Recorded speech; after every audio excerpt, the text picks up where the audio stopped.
Friends, इससे पहले जो वीडियो मैंने बनाया था उसमें आपको बताया है कि किस तरीके से आपको लॉगिन करना है, किस तरीके से साइन अप करना है, रजिस्ट्रेशन करना है। इस वाले वीडियो में हम बात करेंगे कि डॉक्यूमेंट, क्या क्या डॉक्यूमेंट आपको अपलोड करना है, क्योंकि बच्चे बहुत कंफ्यूज हैं कि सर कौन सा डॉक्यूमेंट इस्तेमाल करें, किसका कौन सा डॉक्यूमेंट का इस्तेमाल नहीं करें। टीसी नहीं है, माइग्रेशन नहीं है, तो आपके जितने भी क्वेरीज हैं उनका मैं जवाब देने जा रहा हूँ। ये जो वीडियो होने वाला है इसमें हम बात करेंगे कि कौन कौन से डॉक्यूमेंट की ज़रूरत पड़ेगी आपको। तो जैसे ही आपने लॉगिन कर लिया और रजिस्ट्रेशन के बाद अब आपको क्या करना है, डॉक्यूमेंट को अपलोड करना है। ठीक है, ये देखिए, जैसे ही आप लॉगिन करेंगे तो यहाँ पे आपका चेहरा दिखेगा। स्टेप 1 क्या है, अपलोड करना है। सेकंड काउंसलिंग है और थर्ड है स्टेप एडमिशन का।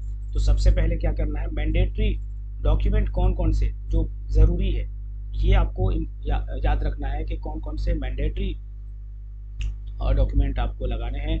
कलर्ड स्कैन कॉपीज़ होने चाहिए, ये आपको याद रखना है कि कलर्ड स्कैन कॉपीज़ हो दोनों ही तरफ का। ठीक है, अगर बैक साइड ब्लैंक नहीं है, अगर पीछे बिल्कुल कुछ नहीं लिखा है, अगर साइन भी है तो भी आपको दोनों साइड का करना है। ठीक है, देखें क्या क्या डॉक्यूमेंट लगेगा। क्लास 10th का मार्कशीट, ठीक है, तो ये आपको याद रखना है, ये लगाना है। और अगर आपने 12th मतलब ग्रेजुएशन में आपका नाम आया है तो 10th के बाद 12th, अगर मास्टर्स में नाम आया है तो 10th पहले लगाएंगे, फिर 12th लगाएंगे और फिर ग्रेजुएशन का लगाएंगे। इस तरीके से लगाना है। अगर सिंपली 11th में नाम आया है, +2 में नाम आया है, तो आपको क्लास 10th हाई स्कूल की मार्कशीट लगानी है। फिर बस एक ही चीज़, एक ही डॉक्यूमेंट आपको इम्पोर्टेंट है।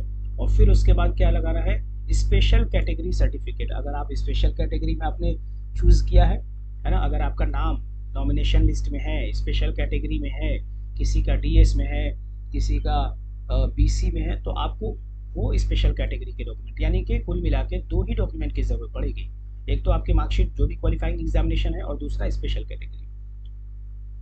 ठीक है, और हाँ, और इस तरीके से यहाँ पे एक्सप्लेनेशन बताया है कि अगर आपने पीजी के लिए, आपने पीजी के लेवल का एग्ज़ाम क्वालिफाई किया है, जैसे एमबीए या फिर मास्टर्स का एग्ज़ाम क्वालिफाई किया है, और आपको मार्कशीट सबमिट करना है, तो कैसे करेंगे, सबसे पहले 10th का, फिर 12th का और फिर ग्रेजुएशन का, इस तरीके से करना है। उसके बाद ये याद रखें कि अगर स्पेशल कैटेगरी में आपको सिलेक्शन दिया गया है, आपका नाम है, आपका रोल नंबर है, तो आपको उस स्पेशल कैटेगरी वाला सर्टिफिकेट ज़रूर लगाना है। अगर आप नहीं लगाते हैं तो आपका एडमिशन कैंसिल मान लिया जाएगा। तो फर्स्ट स्टेप तो ये हो गया। दूसरा क्या है, कैंडिडेट्स में ऑल्सो, यहाँ पे ऑल्सो लिखा है ना, ऑल्सो अपलोड। तो आपके पास अगर है तो ठीक है, नहीं है तो आपको क्या करना है, एप्लीकेशन लिख देना है। एक एप्लीकेशन लिखना है और लगा देना है। ठीक है, एप्लीकेशन लिखो और लगाओ कि मेरे पास ये सब चीज़ें नहीं है, बाद में मैं लगा दूंगी या लगा दूंगा। ठीक है, तो इसके भी अगर सिर्फ 2 ही वैसे कंपलसरी है, बट ये भी लगा सकते हैं, है ना। 2 लगा कर देखिए पहले, इसे भी लगा दीजिए, अगर है तो, नहीं है तो कोई इशू नहीं। और अपलोड करने के बाद इंतज़ार करते रहिए वो डेट का, जब वेरीफाई हो जाए। वेरीफाई हो गया तब सही है, अगर उसने लिख दिया कि कुछ डॉक्यूमेंट मिसिंग है तो ये सब आपको लगाना पड़ जाएगा। तो कलर्स स्कैन कॉपीज दोनों साइड के, इसके भी लगाने हैं। क्या क्या, माइग्रेशन सर्टिफिकेट अगर है तो माइग्रेशन लगा दीजिए, मार्कशीट लगा दीजिए, नो ऑब्जेक्शन सर्टिफिकेट लगा दीजिए अगर है तब। नहीं है मतलब आपका इसमें कोई काम नहीं है, नो ऑब्जेक्शन सर्टिफिकेट आपके लिए नहीं है। ठीक है, मार्कशीट तो लगानी ही पड़ेगी, आपने लगा दिया पहले ही, और ये भी आपके लिए नहीं है। हाँ, एक चीज़ याद रखें कि फ़ोटो और सिग्नेचर जो होना चाहिए जेपीजी फॉर्म में होना चाहिए। तो ये आपको याद रखना है कि जो भी आप लगाएं जेपीजी फॉर्म में लगाना है आपको। डॉक्यूमेंट कैसे अपलोड करेंगे ये देख लें पूरा प्रोसेस। आपको सबसे पहले सेलेक्ट अपलोड टाइप लिखना है, टाइप पे जाना है और क्लिक करना है। क्लिक करेंगे तो उस पर फ़ोटो आएगा, है ना, और यहाँ पे फाइल चूज़ कर लेना है फ़ोटो का और अपलोड कर देना है, ख़त्म। ठीक है, तो ये आपको कर लेना है। देखो जैसे ही आप क्लिक करोगे यहाँ पे सेलेक्ट पे, तो ये सब आ रहा है। अगर फ़ोटो अपलोड करना है तो फ़ोटो पे क्लिक करें, सिग्नेचर करना है तो सिग्नेचर पे, और यहाँ पे लिखना भी है कहीं, है ना। देखो ये देखो, high school marksheet, inter marksheet, graduation marksheet, masters marksheet, ये आपको जो भी है आपका वैसे करना है। फिर सेकंड स्टेप क्या करना है, उसमें नाम लिखना है ना। यहाँ पे देखो एक तो यहाँ से चूज़ कर लिया, मान लीजिए यहाँ पे आपने फ़ोटो चूज़ कर लिया, तो यहाँ पे नाम लिखना है फ़ोटो। यहाँ पे अगर हाई स्कूल की मार्कशीट चूज़ किया, यहाँ पे लिखना है हाई स्कूल मार्कशीट, ठीक है। और यहाँ पे फाइल को चूज़ करके और ऊपर अपलोड कर देना है। फिर उसके बाद जैसे ही अगर रीसेट भी करना है तो यहाँ से रीसेट भी कर सकते हैं। अगर रीसेट नहीं करना है तो अपलोड के बाद सीधे इस नेक्स्ट पे चले जाएं। नेक्स्ट पे जैसे ही जाएंगे, देखिए तो इस तरीके से आपको यहाँ पे देखिए ये फोटो वाले में एक दिखाएगा क्योंकि आपने एक फोटो लगाया है, ठीक है, इस तरीके से। और यहाँ पे आपको दिख भी जाएगा, ये फोटो आपको दिख रहा है। फिर उसके बाद क्या होगा भाई, वैसे ही पूरे प्रोसेस को रिपीट करना है और फिर उसके बाद यहाँ पे नेक्स्ट करना है। अच्छा, अगर आप मास्टर्स में एडमिशन लेना चाहते हैं तो आपको ग्रेजुएशन के 6 मार्कशीट अपलोड करना होता है पूरा सेमेस्टर का। तो आप कैसे करेंगे, इस तरीके से लिखना है आपको MS1, MS2, MS3, MS4, MS5, MS6 इस तरीके से करके लिख के, और 6 पूरा टोटल 6 के 6 मार्कशीट आपको अपलोड करना है मास्टर्स में अगर आप ले रहे हैं एडमिशन तो।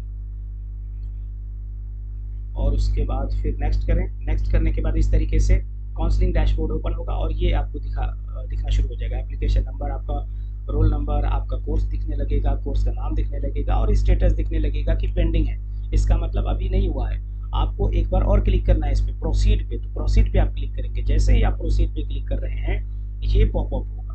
क्या दिखाएगा कि counseling.amucontrollerexam.com says your name also appears in nomination list। यानी कि अगर आपका नाम 2 जगह है, एक जनरल नॉर्मल में और एक स्पेशल कैटेगरी में, तो 2 जगह। अब इसमें कह रहा है कि क्या आप सिर्फ जनरल कैटेगरी से एडमिशन लेना चाहते हैं या फिर नॉमिनेशन कैटेगरी से। तो जैसा भी आप करना चाहते हैं ओके करके आगे बढ़ जाए, ठीक है। यहाँ देखें, अगर स्पेशल कैटेगरी से लेना है तो स्पेशल कैटेगरी का डॉक्यूमेंट अपलोड करना होगा।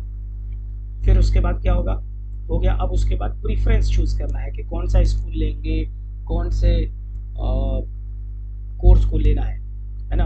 अगर बीए का कर रहे हैं आप, बीकॉम बीएससी का कर रहे हैं, तो कौन सा सब्जेक्ट लेना है, फिजिक्स लेना है, केमिस्ट्री लेना है, बायो लेना है, क्या चीज़ लेना है। साथ ही साथ अगर आप 11th में है तो स्कूल चूज करना पड़ेगा, है ना। फिर उसके बाद यहाँ प्रोसीड जैसे ही करेंगे ये सब खुलकर आ जाएगा आपके सामने। कोर्स भी खुलकर आ जाएगा कि अगर 11th में है तो बीए 11th आर्ट्स लेना चाहते हैं या कॉमर्स लेना चाहते हैं। फिर स्कूल ओपन होकर आएगा कि कौन सा स्कूल लेना चाहते हैं, ठीक है, या फिर स्कूल शायद बाद में ही आएगा। उसके बाद आपको सेलेक्ट कर लेना है, एक एक को ऐड करके। देखिए यहाँ ये सब चीज़ें, जैसे मान लीजिए फर्स्ट प्रेफरेंस आपका CS है, बीटेक कंप्यूटर इंजीनियरिंग, तो आपको बीटेक इस पर क्लिक करना है और ऐड कर लेना है, तो ये इधर दिखने लगेगा, ठीक है। इस तरीके से करना है एक एक करके।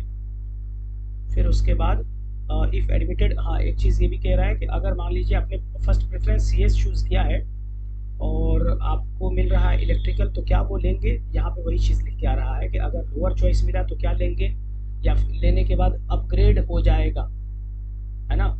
अपग्रेड होके चांस है कि आपने जो फर्स्ट प्रेफरेंस डाला था वो भी मिल जाएगा। तो आपको यस कर लेना है और उसके बाद यहाँ पे सबमिट कर लेना है, बस और कुछ नहीं करना है।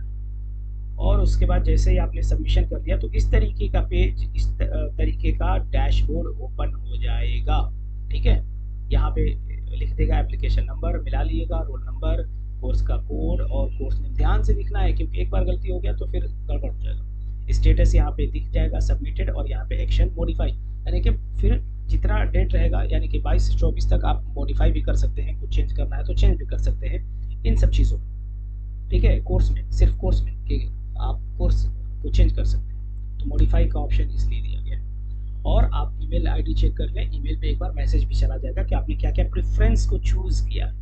फिर उसके बाद डेट आपको पता ही है कि कब वेरिफिकेशन ऑफ डॉक्यूमेंट होगा, कब आपको रिजेक्ट किया जाएगा, फिर से अपलोड करना है, वो सब प्रोसेस पूरा चलता रहेगा। तो इस तरीके से फ्रेंड्स, हाँ अगर आपका एक से ज़्यादा में नाम आया है तो इस तरीके से आपको बार बार रजिस्ट्रेशन नहीं करना है, लॉगिन करके ये कर लेना है ना, अपने आप ही वो दिखने लगेगा। अब फिर उसके बाद जब पेमेंट का ऑप्शन खुलेगा तो मेक अ पेमेंट आ जाएगा और आप इस तरीके से पेमेंट करके अपना एडमिशन कार्ड को डाउनलोड कर लेंगे और आप ऑफिशियली लीग बन जाएंगे अगर आप एक्सटर्नल हैं तो, ठीक है। तो इस तरीके से पूरा प्रोसेस डिटेल में मैंने बता दिया है। आप जाएं इत्मीनान से, किसी साइबर वाले से ही करवाएं अगर आपसे नहीं हो रहा है तो, या फिर आप इस्तेमाल करते हैं अगर लैपटॉप वगैरह, तो आप खुद ही कर लें, वो बेहतर है।